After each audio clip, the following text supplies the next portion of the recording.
Rain pelted the streets of Lagos, bouncing off tin roofs and puddles that mirrored the neon signs. Nyasha's sneakers slapped against wet concrete as she ran down a narrow alley, backpack jostling violently. Behind her, a tall black figure flowed along walls and rooftops, impossibly fast, twisting like smoke. She didn't dare look back. Her heart thundered, lungs burning. Was it chasing her or guiding her? 2 nights earlier, the shadow had struck her room. She had been reaching for her phone when it slithered across the floor, thick and dark, blocking her escape. It didn't move like a human. It pulsed, twisted, alive. A cold warmth radiated from it.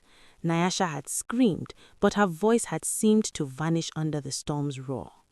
The next day, rumors of a cult recruiting young women turned into concrete terror. Nyasha had watched from a distance as a masked figure tried to grab a girl on the street. Instinct snapped. She lunged. The shadow appeared behind her, phasing through the attacker and slamming him to the ground. Fear and adrenaline fused. Nyasha realized her life had changed forever. She tracked the cult to a derelict warehouse near the docks. Rain dripped from the broken roof as she slipped inside, her footsteps muffled on rusted metal. Shadows wrapped around her like armor. Then they attacked. Blades sliced the air. Figures lunged from corners. The shadow burst forward, moving faster than her eyes could follow, intercepting each strike with brutal precision. A brief pause, then the first twist. One attacker ripped off his mask. Nyasha froze. She knew that face, her mother's old ally. Betrayal surged through her veins, mixing with fear.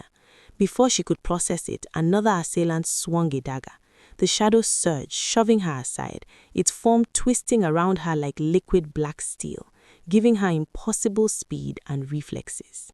She ducked, rolled, and swung a metal pipe, knocking one attacker into a stack of crates. Sparks flew. Rain poured through the broken roof, turning the warehouse floor into a slick battlefield.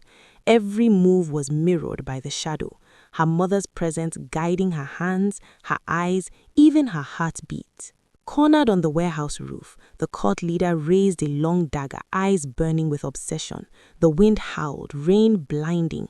Nyasha's chest tightened. Then the shadow fused with her, a cloak of darkness that lent strength and courage. She leapt, spinning through the rain, disarming him mid-air, and sent him tumbling into the alley below.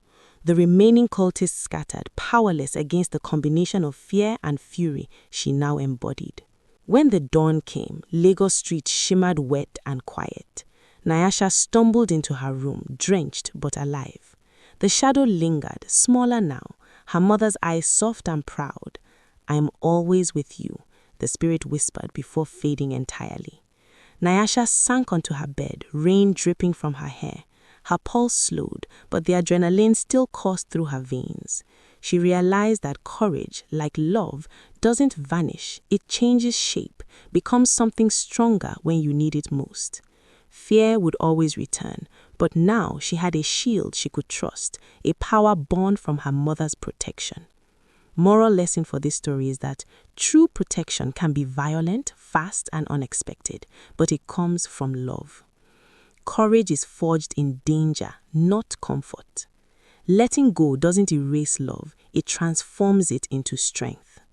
If you like stories like this, like, share, and subscribe to this channel for more stories like this.